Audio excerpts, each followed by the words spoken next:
The following program was made possible by the generosity of those who have determined to hold fast to the true Roman Catholic religion, as expounded by the Roman Catholic Church before the disasters of Vatican II and the so-called New Mass.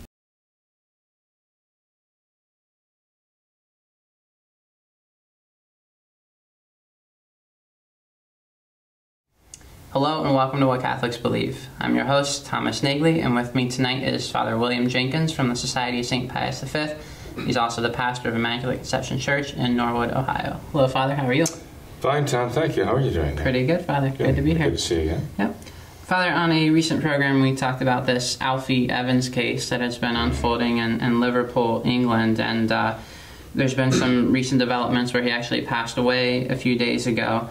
And there's been some talk, Father, there's been some speculation that his medical problems were caused by some slew of vaccines that he received in England there. And it's there's been some speculation that the government and the doctors there at the hospital were attempting to actively prevent him from reaching his 2-year mark because of these problems that he received, that he incurred from these vaccines, that his family would have been entitled to some sort of monetary compensation for all the pain and suffering that he had to go through as a result of these vaccines. And so there's been some controversy and some speculation saying that essentially they were actively working to prevent him from reaching this 2-year mark in order to prevent paying him that reimbursement for that. So do you have any comments on that? Well, I've seen that story circulating, and I don't know, I haven't verified that if Alfie had lived to celebrate his 2nd birthday, that the parents could have sued for compensation for the damage done by it. I suppose that would have been a very, very controversial landmark case, because not only might it have involved millions of dollars of compensation that would have had to have been paid, but that would be just the tip of the iceberg. I mean, if these vaccines were brought before the court for serious medical scrutiny, there would have been pharmaceutical companies involved, there would have been insurance companies involved. There might have been not only millions, but hundreds of millions or dollars or more regarding many children who were injured by such vaccines. So, I mean, I don't know what the law is. All I can say is that there certainly could have been motivation. There was plenty of motivation to make sure that if that were the case, that a parent whose child survived to mark his 2nd birthday had been severely injured, and it could be proven by vaccines, that would have been a landmark case, and would have been certainly motivation for someone wanting Alfie not to live 2 years. I'd like to verify what the law is on that. I was actually speaking with a gentleman, born and bred Britisher, a very fine man, just this past Sunday, actually, who had heard my sermon on Sunday mentioning the Alfie Evans case. And he told me that some years ago, his little child took ill in England, came down with a fever, and he did take her into hospital. And basically, they were just giving her the, ibuprofen and things like that. I don't want to mention the names of giving her things that could be bought very easily to deal with the child's fever. If he'd known, he said that if that's all they were going to do for the child, he certainly would have taken care of the problem at home. But the problem was that they insisted on keeping the child for a total of 4 days, which is not what he intended, or his wife intended, in taking the child into the hospital. But he felt that already some years ago, that the hospital was preempting the rights of the parent to decide what is best for the child, and we're not going to allow the child to leave the hospital until they were satisfied. So it was a little bit of Well, it was interesting hearing that straight from the mouth of someone who had had a child in the hospital.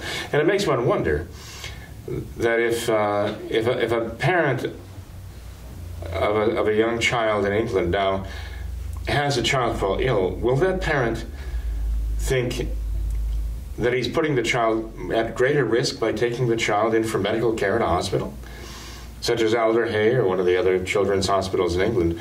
Because you're dealing with socialist medicine, in which the state can actually play the role of God or insist on assuming the role of God and usurping the rights of parents legally by the courts, and basically ultimately determining what, if any, medical care the child is entitled to,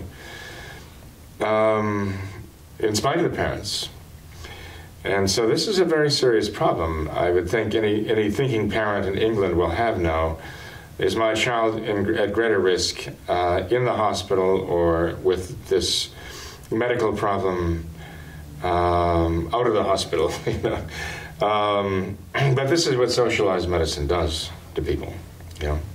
Usurps parental rights. Now, I mean, it could very well be that Alfie Evans would have died a natural death in any case. By this time, as it turns out, he died at 2:30 a.m. Liverpool time on Saturday, right? I guess it was April 28th, just a little more than 10 days short of his second birthday. The other developments in this case involve claims that seem credible. Actually, they are reported by an Italian newspaper, and also LifeSite News has claimed they have verified this, also with two other sources, that at about midnight or so on Friday, Alfie Evans' father, Tom, was actually called away from the room, leaving his sleeping mother behind. And while Tom was called away, which is very unusual, called away for a consultation in the middle of the night, a nurse entered the room and gave Alfie 4 injections, injected him with 4 different drugs. Now, the story is that Alfie's vital signs were actually quite good at that time. He had a blood oxygen level of at least 90, I think they said 98%, which is quite good. And his heart rate was fairly good, especially for a young child like that. He didn't look like he was in any danger of dying. But no sooner had Tom returned to the room, his father, after the injections were given, but that his blood oxygen level went down, his heart rate went down, and within 2 hours he was dead. Now, this is more than suspicious. Mm-hmm. And it says something, I think, to what you brought up, the fact that there was a reason for wanting this child to be dead. Right. And he wasn't dying. That was a problem for them. So now this has not yet been verified, depending on what you mean by verified, I suppose.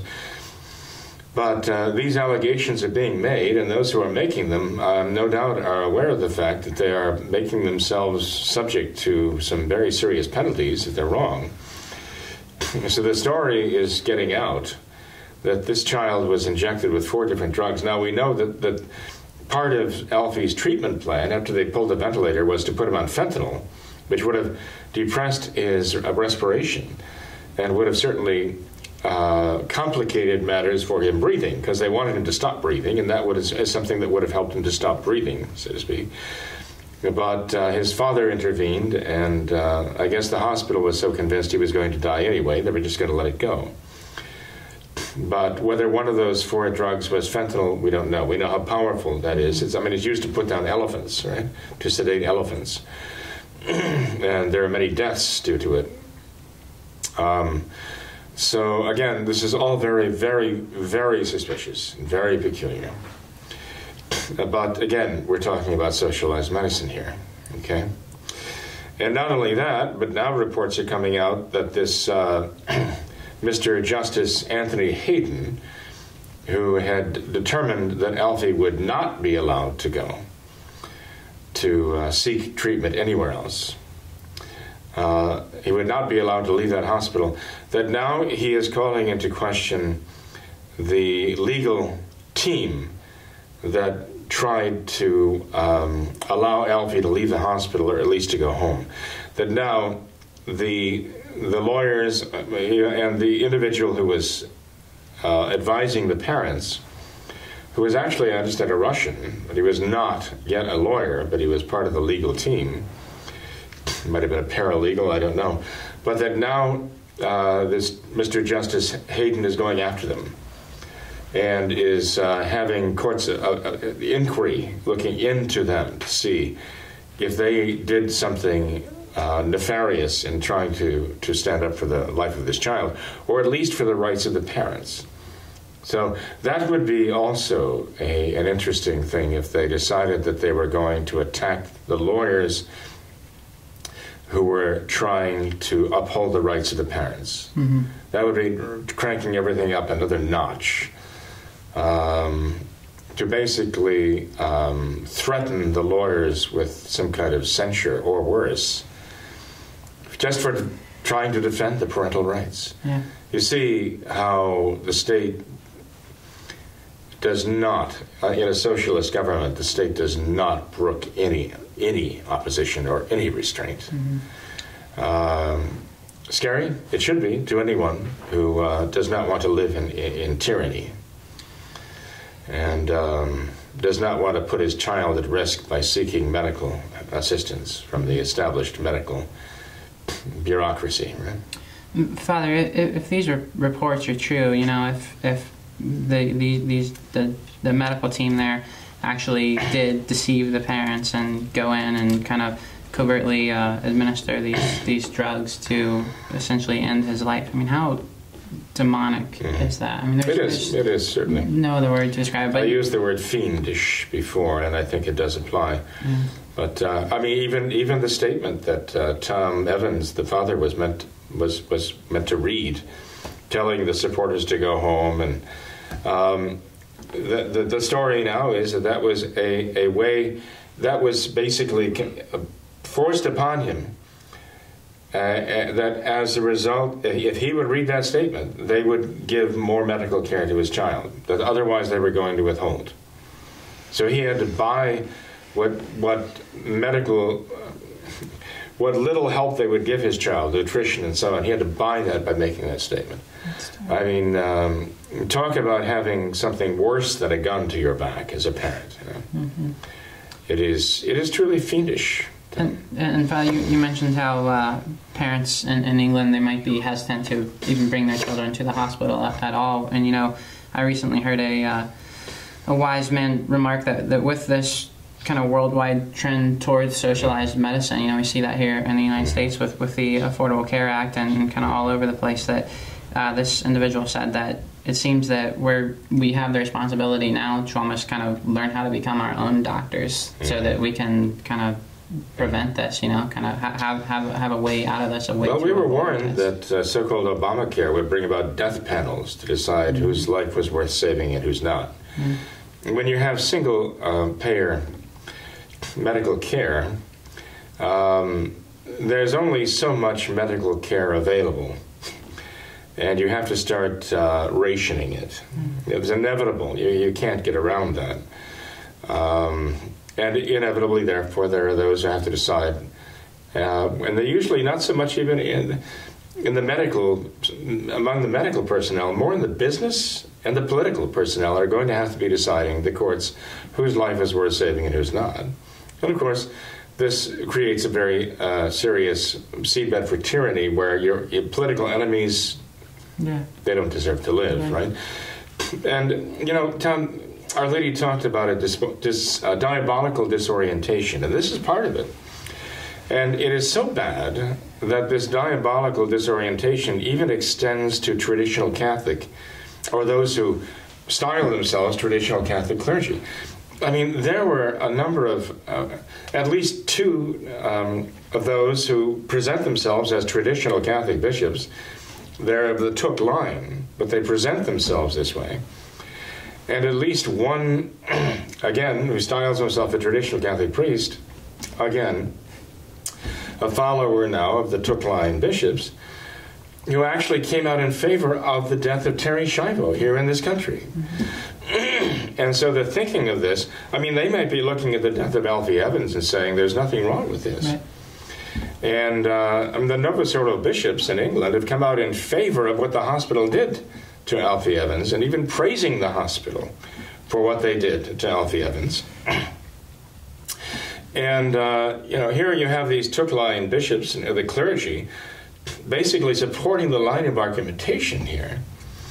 And, it's just horrible that they could support this way of thinking. But again, I mean, if they would indulge in the line of thinking necessary to justify the Thuc line, there's really no limitation as to how far they can take that in many different directions, including the death of a Terri Schiavo, who was dehydrated to death. I mean, she was put to death by the legal system. And virtually everything that was in play with the Alfie Evans case was in play with the Terri Schiavo case. The parents wanted to take her home to care for her.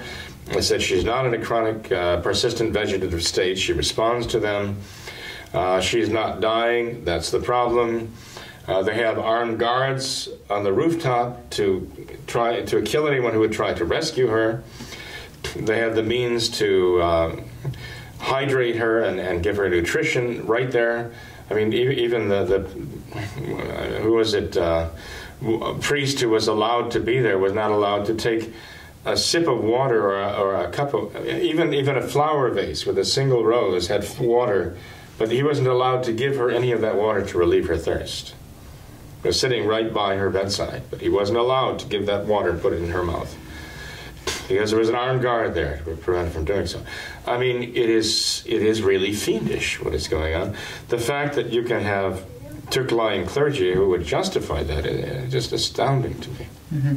And Father, I know you wanted to get into the Thucs tonight because I heard that you recently received a brand new challenge to the Thuc. Perhaps that's why it came to mind.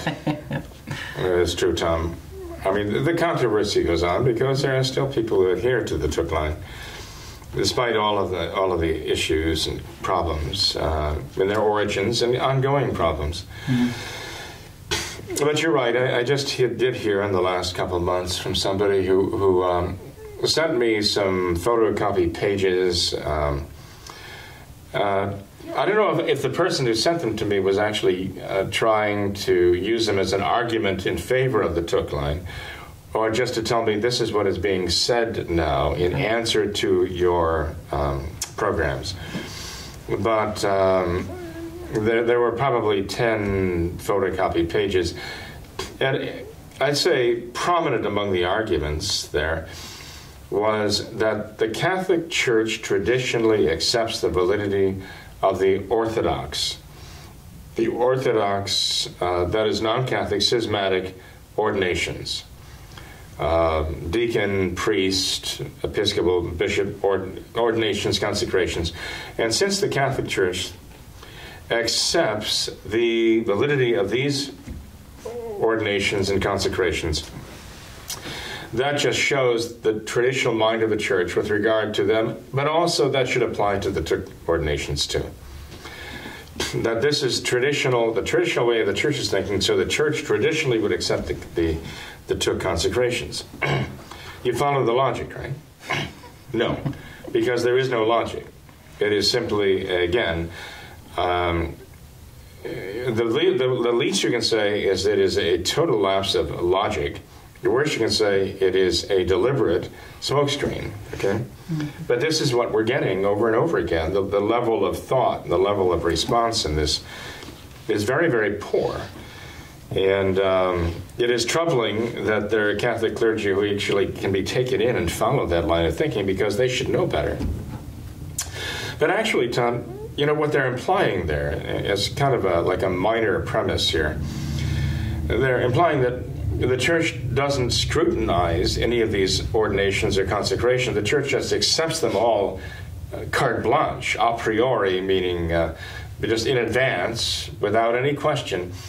As long as you're ordained or consecrated, a priest or a bishop, by the Orthodox within the Orthodox Church, that the Catholic Church automatically accepts each and every one of those ordinations and consecrations. All that the Church is saying is that when the Orthodox Church uses the traditional Orthodox rites, these rites have the matter and form, and they do convey the idea of the true priesthood, and that the ceremonies or the rites involved have not been adulterated and corrupted to the point where they're invalid. So going back 1,000 years and more, okay, when we had before the Orthodox schism, they broke away, yes, the Church did have these common ceremonies that they used, Eastern Rite and Roman Rite and so on, that were valid. And where the Orthodox continue to use those traditional rites, yes, the Church says that the rites are valid. But if an Orthodox priest wants to sign on, let's say, come to the traditional Latin rite, or join the Church, or come back to Rome, let's put it that way, okay? If an Orthodox priest or bishop wanted to convert and again be accepted and recognized in the Roman Catholic Church, it's absurd to say that the Church wouldn't verify the fact that the ordination not only took place, but that it took place properly and that it was valid. So if that's the argument they're making a false argument. The Church would very carefully make sure that what was done was according to Catholic tradition valid. Beyond question, because she would never bring a priest or a bishop into the Church. And furthermore, I mean, the canon law even requires if a priest or bishop is ordained or consecrated outside the Church, they cannot come back as a bishop, cannot come back as a priest, a functioning priest, and simply would not be accepted wholesale. So even the argument even fails there, Tom. When this person, and I believe it was a Thuc priest who was arguing this, which is very sad, because if his point is to say that the Thuc consecrations and ordinations should be simply accepted because the Church traditionally recognizes the validity of the Orthodox, Eastern Orthodox consecrations and ordinations, the fact is that according to her own law, the Church says if you're ordained or consecrated outside the Catholic Church, you cannot return to the Church as a priest or a bishop and just automatically, be put to functioning as a priest or a bishop. You have to be accepted as a layman, and the Church will judge from that point. So if we're going to apply that principle that he's using, the Thucs would have to come back as laymen. They couldn't come back as functioning priests and bishops if you're going to follow that line of logic. Mm-hmm. But as I say, the problem here is that the level of thought that is presented to convince people that the Thucs must be accepted as perfectly valid and legitimate is wrong. Mm-hmm. I think that argument too. It shows how they're just grasping for straws at this point to compare themselves to a schismatic sect that's going to prove how they're so traditional and how we should to use that as an argument. Yeah, I guess effectively that's what's implied there. Right? That's pretty sad. But Father, you mentioned the Orthodox sects and whatnot, and we have actually several questions, several different emails concerning that topic that I'd like to discuss briefly here, if we could. This first one is, what is the status of the Ukrainian and the Eastern rites? They kind of mention here how some of the current hierarchy, they do promote the false ecclesiology of the conciliar church, and they've signed on with a lot of Vatican II, post-Vatican II teachings and all that. So at what point should we attend or not attend a Ukrainian parish? And he says that the bishop is actively promoting all of the post-Vatican II conciliar teachings, and the pastor gives Holy Communion to known Orthodox schismatics. So at what point should one stop attending these? Well, it is true. I mean, the Eastern rites have undergone their own modernization. There are still traditional Eastern rite priests and bishops that follow the true, the old Eastern Rite. But there are many who have been Novus Ordoized. They've got their own Novus Ordo Eastern Rites too. Mm-hmm. And if they have updated and modernized their liturgies, traditional Catholics should not be involved in that. They should not go to them, because they're imbibing the modernist principles of Vatican II and afterwards. They're imbibing the modernist principles embodied in the Novus Ordo of Paul VI and applying them within the Eastern Rite. Not only that, but if they're pronouncing the Creed and they're deliberately omitting the Filioque, that the Holy Ghost proceeds from the Father and the Son, again, this is the Orthodox error. And they should not, no traditional Catholic should be partaking in that. I mean, John Paul II concelebrated liturgy with Orthodox, with the schismatic Orthodox. He concelebrated this before the altar of the world, so to speak, okay? And he joined them in omitting the Filioque. He omitted that from the Creed, which is a very, well, it's a very bad thing. I mean, it's contrary to the Catholic faith to do that. But he did this publicly, flaunting it. And others, I think, if I'm not mistaken, Benedict XVI did the same thing. Really? If I'm not mistaken, I could be, but I don't think so. So, this is a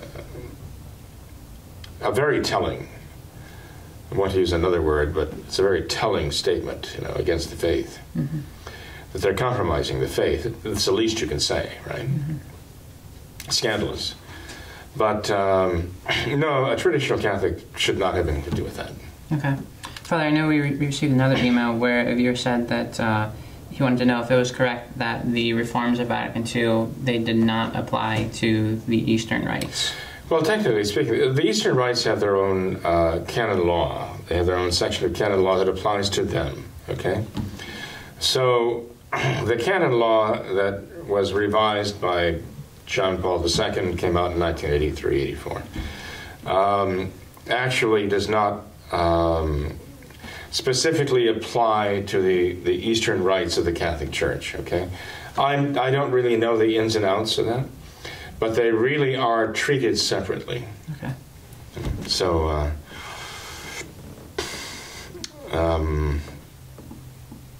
but again, I mean, what all this means is that their own clergy can be modernized.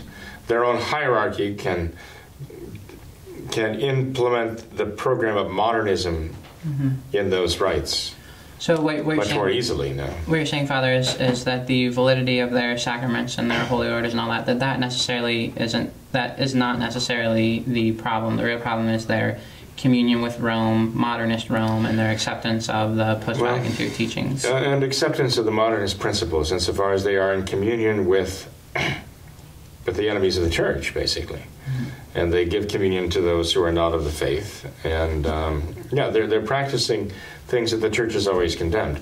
Now, Tom, I'm really not familiar with any changes to the rites of ordination of priests or consecration of bishops in the Eastern rites. Okay. I haven't studied that. I don't know. I'd like to be aware of it, but I'm not. Okay. So if they have undergone this process of quote unquote modernizing all of their sacramental rites, I know there has been some modernization. I don't know to what extent it's gone. Okay. And I don't know if it's affected all of the sacramental rites they have or not, okay, including ordination, consecration. But I would like to know if there are those who are Eastern Rite Catholics. They might well be able to tell how far that modernization has gone in the Eastern rites. Okay. When I was in Rome, I would go to a little Ukrainian church, rarely, but I did go, where they still offered the traditional Ukrainian rite. It was very beautiful. Very small, somber, respectful, very, very solemn, actually. But an old priest would offer the old Ukrainian rite. But then the Ukrainian church on the Gianiculum was updated. And it was very beautiful. Very, very solemn, actually. But an old priest would offer the old Ukrainian rite. Then the Ukrainian church on the Gianiculum was updated. On the Gianiculum was updated. And it was very beautiful. Very, very solemn, actually. But an old priest would offer the old Ukrainian rite. Then the Ukrainian church on the Gianiculum was updated. On the Gianiculum they were following some new way, which was not the old way that we found within Rome. So I'm just not sure of what the relationship was between, even the little Ukrainian church I went to, I'm not sure if they were allowed to do that, forbidden to do it, if they were condemned for doing it, I don't know. But they did it, thank goodness. So I was glad to see someone was still following the old traditional Ukrainian rite. Gotcha.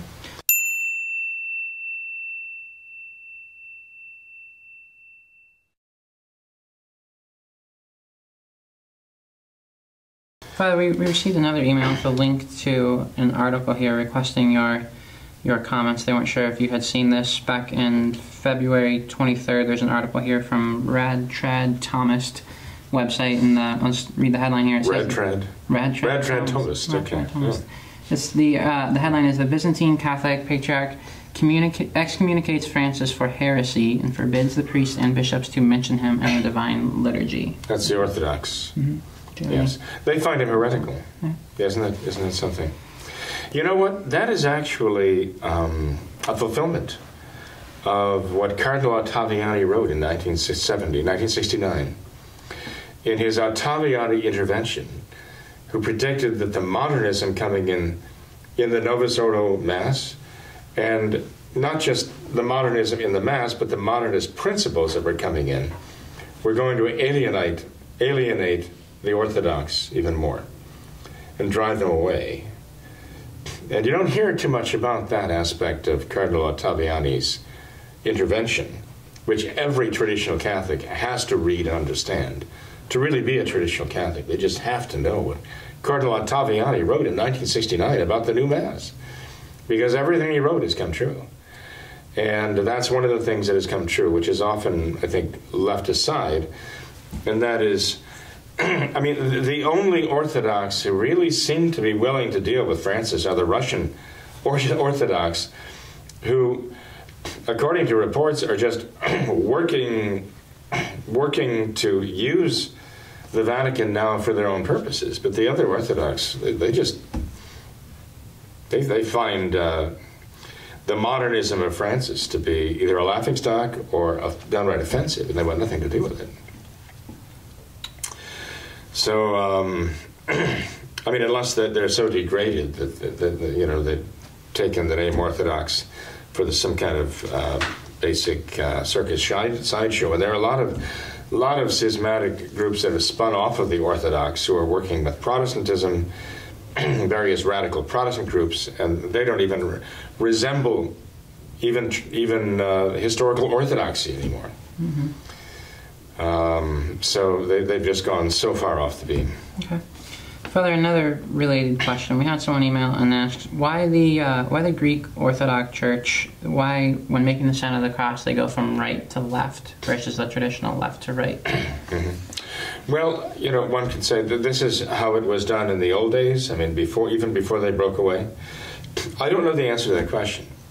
That's why I'm saying I don't know if the Orthodox traditionally went like this, okay? For some reason, traditionally went like this or not, I don't know. Maybe they did. Maybe it's... If it wasn't that way, if it came in after the schism, if it's a way of distinguishing themselves from Catholics. Because, as you know, Protestantism itself was something of protest. So whatever they do in protest of what the Catholics do. So they have to find something else, like contrary to do, just to show that they're Protestants, denying this and denying that. Even things that seem ridiculous to deny. You know, they're willing to deny just for the sake of saying, we're Protestants, we don't do what Catholics do. That's the foundation of their religion, as a protest of what we believe. But so to find the Orthodox undertaking or initiating things that say, okay, this is going to show we're not Roman Catholics, would not be surprising. I don't know, though. I don't know for a fact the origin of that. So that's a good question, and I would like to know. So remind me, and I will get an answer for you, okay? Okay. Cool. Okay, Father. Then a question about the Chaldean rite. If you wanted to know if you knew for a fact that the ordination of the priests and bishops had been changed. I don't know. Invalidating. Okay, he says if it was not changed, if the change was not done, then it seems that would be a viable option for traditional Catholics because their holy orders would still be valid, and this would still be a valid rite. So could that, if the rite of ordination was not changed in the Chaldean rite, if it was still valid, would that be a good option for? If it was still valid, the fact that the rite might not have changed, the fact that there are, let's say, traditional Chaldean bishops, either because the rite hasn't changed or because within the rite there are those who have not changed, right? Mm-hmm. But if you could trace back their orders and establish the validity going back without question, then, yeah, one could make a very solid and secure argument that the ordinations would be valid, consecrations would be valid. But, again, one would have to be sure that it hasn't been corrupted by modernism. And I just don't know enough to say that it hasn't. I do know this, though, that in that part of the world, there are those who are so fiercely attached to their ancient culture that they have a very powerful incentive to sustain the traditional rite and refuse to change it because they are subject to pressures of all kinds. And they fight those pressures by even stubbornly insisting they will not change. So it is very possible that you might find those who are holding on to their traditional rights. Now, I qualify this again by saying, of all the rights that I would have thought would have maintained their integrity through all of this by fighting for their cultural integrity, let alone their religious integrity, would have been the Maronite rite. I mean, the rite that uses the Aramaic language. And yet I find that the Maronite priests have actually updated and gone in with modern culture. And they're the last ones on the face of the earth I thought would have compromised, but they have. Now that doesn't mean they all have. But the fact is, I mean, you can find Maronite priests in this country who've come from old country, come from Lebanon. But they have enculturated here in America. And they have these hybrids, and you might say, well, why would they do this? And the answer might well be what one of them told me. Well, we come to this country and we find that the next generation, or the current generation coming up of the descendants of the Maronite, right, like the Lebanese people, have become so corrupted with the culture of the society they're living in that they are hardly identifiable anymore as Maronites. They can be identifiable as Lebanese descendants, but that doesn't include their religious heritage. And so it's necessary for us now to accommodate the religious practice to them and their tastes and their American culture. So this would be fatal to the Maronite rite to do that. Unfortunately, we see there are those who say, well, I have no choice. Okay. Father, I think we have time for a couple more emails, so I'd like to discuss these few related ones here. I know we had one from a viewer who asked your opinion on receiving government assistance and participating in government assistance programs, such as we have the WIC program, the food stamp program, and Medicare, Medicaid, things like that. Is there a traditional Catholic stance on participating in these government assistance programs? Well, not really, as long as you really need it and aren't stealing it. You know, if you qualify. I mean, that's what the programs are for. Ordinarily, the church would say, well, charity is the business of the church. So our Lord said, I must be about my Father's business. In Greek, the word isn't really business, okay? But that's the way it's translated, but the sense of the things that concern my Father, I must be about those things, right? So, you know, the church always considered that charity is the work of the church and justice is the work of the government. The government must not be involved in the work of charity because But that's where you start getting into socialism. The charity, if the government's in the work of charity, the government has to find the resources to indulge in charity, and she does it by taking from people who have, meaning by taxing people, getting it, and then the government decides we're going to give this now to those who are not owe this, but those we feel are in need. Well, again, that's the dissolution of a society, because people can start voting for people who are going to give the public monies away and give them to them in the form of welfare. And Alexis de Tocqueville wrote about this, back in the 1800s, when it's possible to vote for yourself, to vote for people who will give out of the public largesse, public generosity to you for voting for them. That's the end of society, and that's what welfare is all about. Nonetheless, it is the interest in the interest of any society to take care of people who really need their help, right? But the church would say that's primarily the work of the church to take care of people who need charity. But if there's a government program that actually does help those who qualify legitimately and are in need, there's nothing wrong with them taking part in that and receiving public assistance. Okay. It's not anything that the church has condemned, certainly. Okay.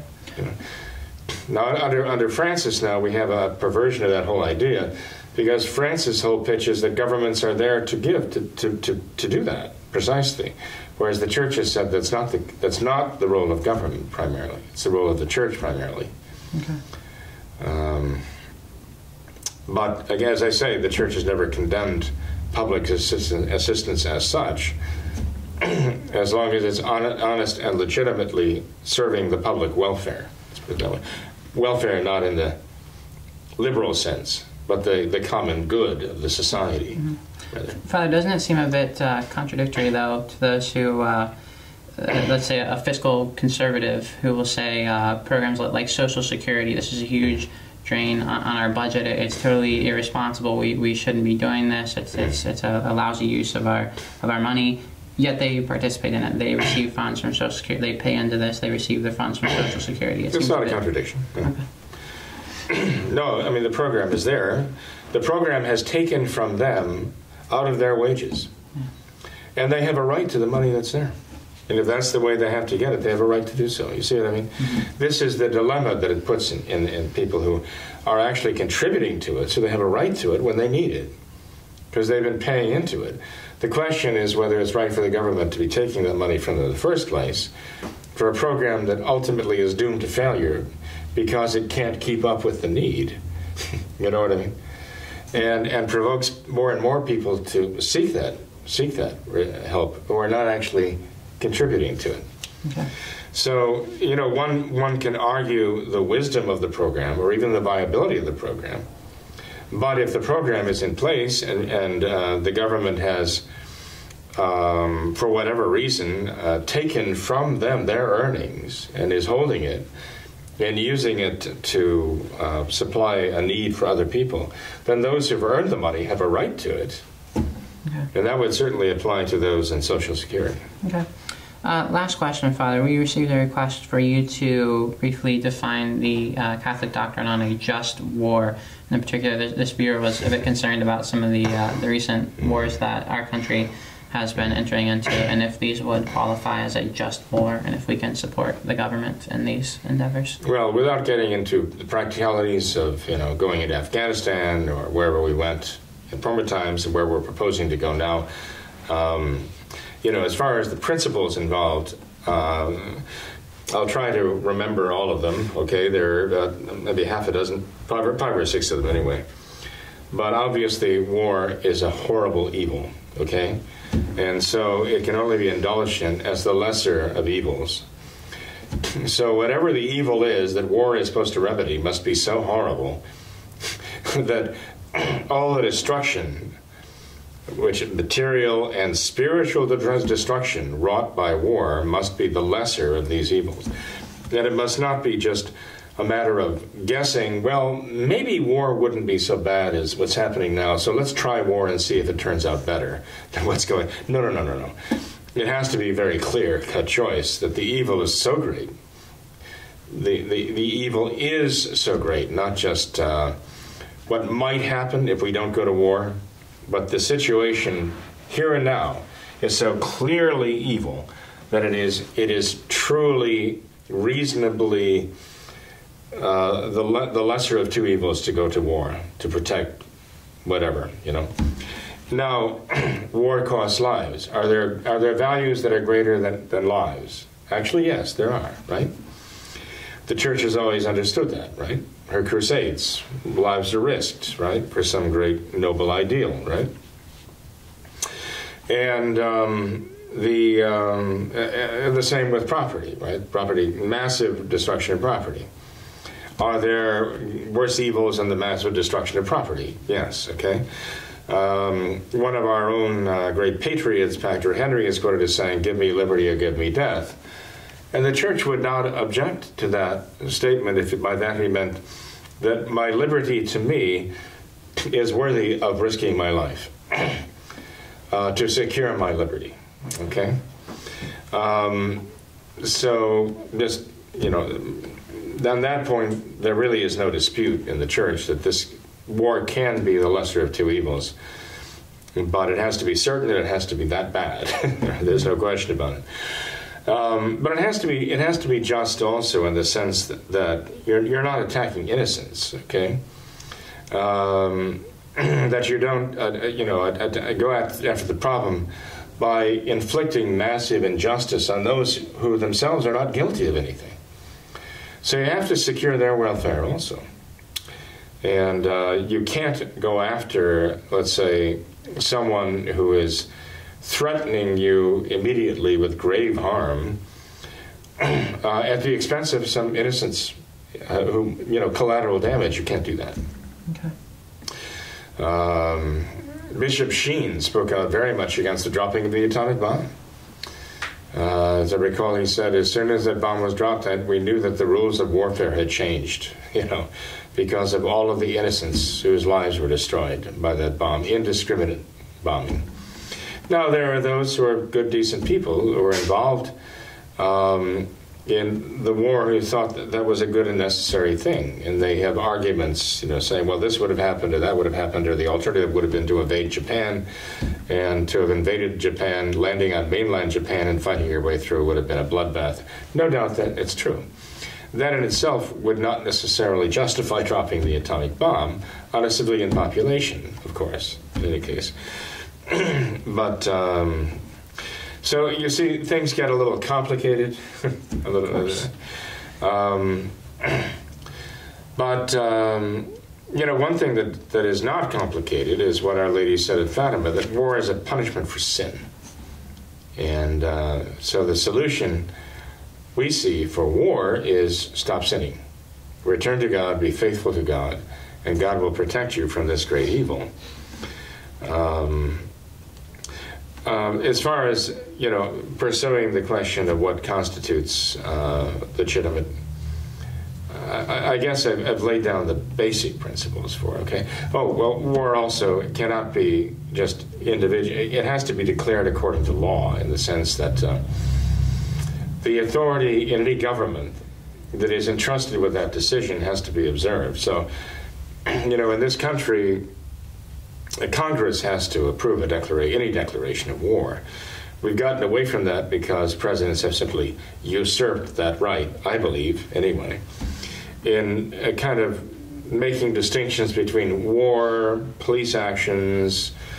You know, they give a variety of names to what they're doing to get around it, right? To use the United States military around the globe to attack other peoples or other governments or whatever. But it's a matter of the United States Constitution here that is at issue, okay? And but it is a matter of the public authority, legitimate public authority has to make that declaration of war.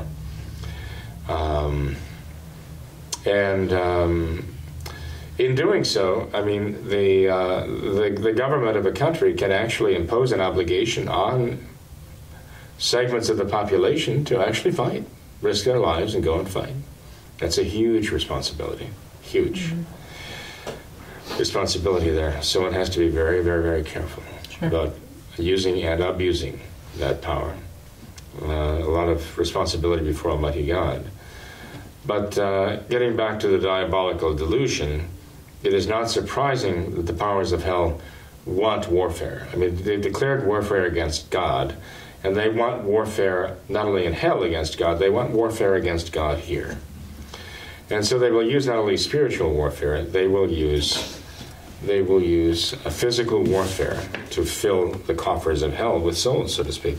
There's a kind of an interesting, maybe I'm changing the subject, okay, but there's an interesting statement here by a Professor Neil Postman, and who wrote, "Amusing Ourselves to Death, Discourse in the Age of Show Business." And this is very obliquely connected with this question obliquely, but I thought it was interesting because this appears on a site that is very much anti-war, that is totally against the idea of the United States being involved in all these wars. And that's why this came to mind, because this website, LouRockwell.com, anti-state, anti-war, pro-market is how they build themselves, carries this. And the title of the article here by a John Whitehead is of the Rutherford Institute is "Dial T for Tyranny. While America feuds, the police state shifts into high gear." So his idea is that all of this is a distraction. All of this drum beating and all of this saber rattling is a distraction to get us more deeper and deeper into tyranny. This is what he says.